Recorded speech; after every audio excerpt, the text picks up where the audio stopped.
Untuk mengetahui pergerakan saham hari ini kita akan membahasnya bersama analis RHB Samuel Sekuritas, RHB Sekuritas, Andre Bena. Selamat pagi, Andre. Pagi. Ya, Pagi. sekarang kalau kita lihat beberapa menit yang lalu, saya lihat Joe Biden meraih suara 264 ya, suara elektoral, artinya ini mengungguli Trump untuk saat ini. Trump baru 214. Seberapa besar sebenarnya pemilu Presiden Amerika Serikat ini mempengaruhi indeks sampai hari ini? Kalau saya lihat sih memang pengaruh pemilu Amerika Serikat cukup signifikan ya terhadap pergerakan indeks, karena memang ekspektasi perbaikan hubungan antara Amerika Serikat dengan China yang nanti akan memperbaiki kemungkinan besar keadaan ekonomi di emerging market ya, terutama di ASEAN market. Karena seperti kita tahu ketika Presiden Trump memimpin Amerika Serikat selama 4 tahun belakangan, ekonomi Cina cukup memburuk dan itu berimbas terhadap perekonomian di ASEAN karena hubungan dagang dengan Cina. Tapi dengan adanya trade war, bukankah itu ada keuntungan juga untuk Indonesia? Karena diuntungkan dari perusahaan-perusahaan Amerika yang kemungkinan pindah di Asia dan salah satunya Indonesia yang punya peluang itu. Bukan begitu?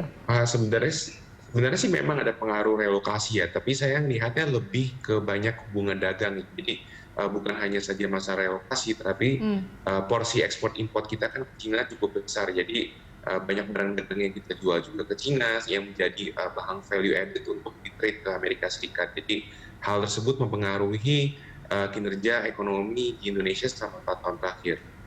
Kalau menurut pengamatan Anda, Andre, siapa sih sebenarnya yang lebih diunggulkan oleh investor? Apakah Trump yang menjadi presiden lagi supaya trade war masih berlangsung, kemudian dalam tanda kutip Indonesia bisa mendapatkan manfaatnya, atau justru Biden dengan kebijakan ekonomi yang kita belum bisa melihat nanti seberapa beruntungnya untuk Indonesia? Sebenarnya kalau untuk investor yang banyak berinvestasi di developed market, tentu saja Donald Trump menjadi lebih favorable ya, karena memang dari segi kebijakan ekonomi Presiden Donald Trump tidak akan melakukan penaikan pajak gitu. Jadi sehingga untuk corporate di Amerika Serikat dan developed market ini sangat benefit. Sedangkan kebijakan ekonomi yang sudah kita ketahui bahwa Joe Biden akan menaikkan pajak, tentu saja itu akan mengurangi earnings dari para perusahaan di Amerika Serikat dan developed market. Jadinya untuk para investor lebih mencari value stock yang memang selama 4 tahun terakhir underperformance dan kelihatannya memang di 4 tahun ke depan bisa menjadi outperformer dibandingin dengan saham-saham yang sudah naik 4 tahun yang lalu. Jadi lebih preferable untuk investor itu kalau presidennya petahana yang menang, Trump yang menang kembali jadi presiden. Betul, untuk yang berinvestasi di developed market, tapi bagi investor yang banyak berinvestasi di emerging market, tentu saja pilihan Joe Biden menjadi pilihan utama, karena sebenarnya kalau kita lihat value market seperti ASEAN market merupakan pasar yang cukup underperform selama 4 tahun terakhir. Jadi dengan adanya Joe Biden menang, otomatis value ini akan diangkat sehingga Indonesia termasuk di dalam value market yang disebut investor di Amerika Serikat. Baik, itu termasuk kebijakan Trump yang kemarin yang pembebasan GSP itu yang kemudian meningkatkan nilai ekspor Indonesia untuk Amerika Serikat sendiri yang lumayan jumlahnya. Oke, terkait dengan prediksi indeks sepanjang hari ini akan seperti apa?